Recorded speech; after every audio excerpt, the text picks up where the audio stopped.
Hello and welcome to Jeremy's Yorkshire allotment adventures on what is a little breezy down here today, but it's very muggy.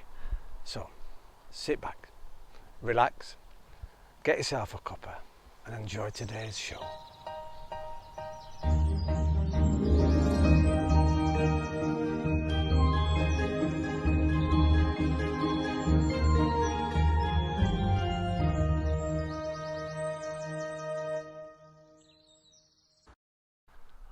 Well, here I am next to my raspberry bush and I've had about 6 or 7 raspberries off it and they're absolutely delicious. Well, today I'm back picking more tomatoes and luckily more cucumbers. They're coming very nicely now, the cucumbers. They're looking really good and tasting beautiful. I'll put those behind me for the moment.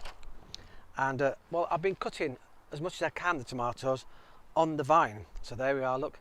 Yes, there are a few green ones there, but they'll soon ripen and it keeps longer on the vine, of course.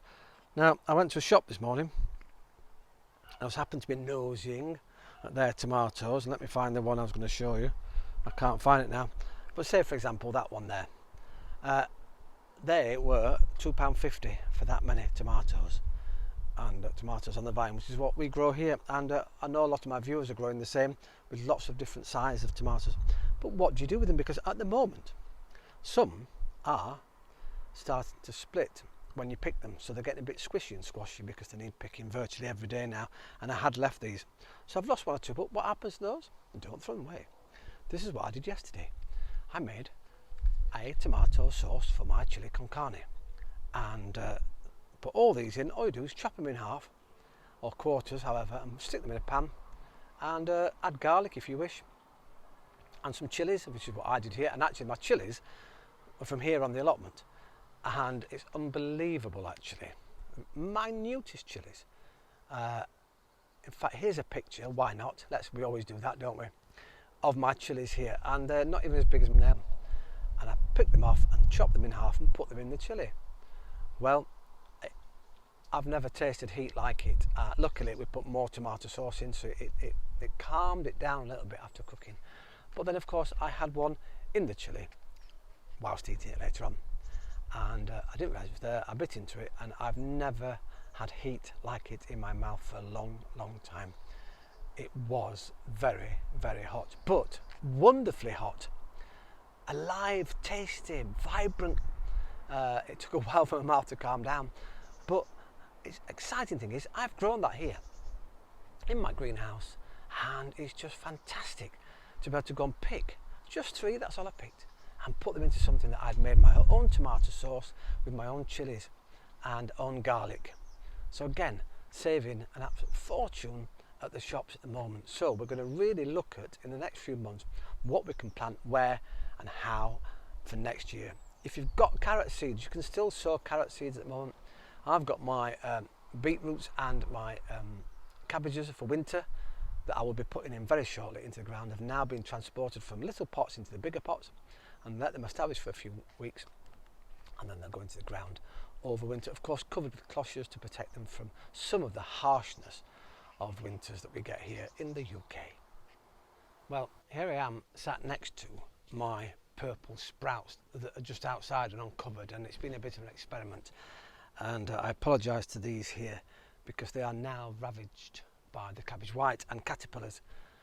However, I've cut some leaves off and we're going to carry on, and I keep looking and I keep taking the caterpillars off and putting them elsewhere. Hopefully the little birds will enjoy them.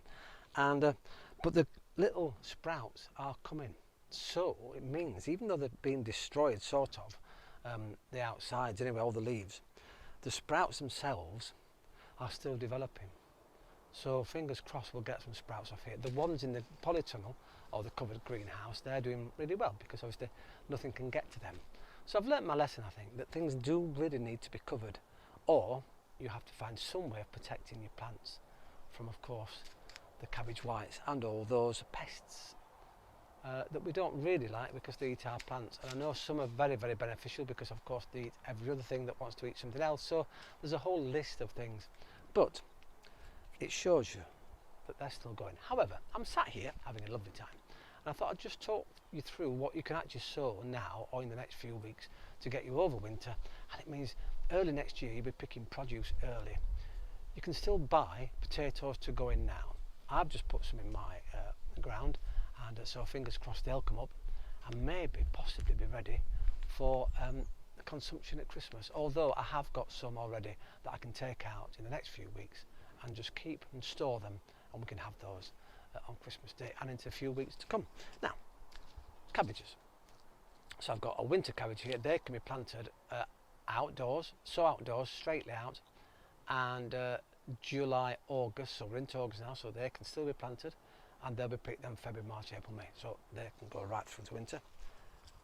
Overwintering lettuce. Yes, overwinter lettuce. You can put this outside now, sow them out, August, September, October, November, December, January, February, March. So you can sow them right across the next few months, and obviously they'll have to be fleeced and covered, but it means you can still get lettuces.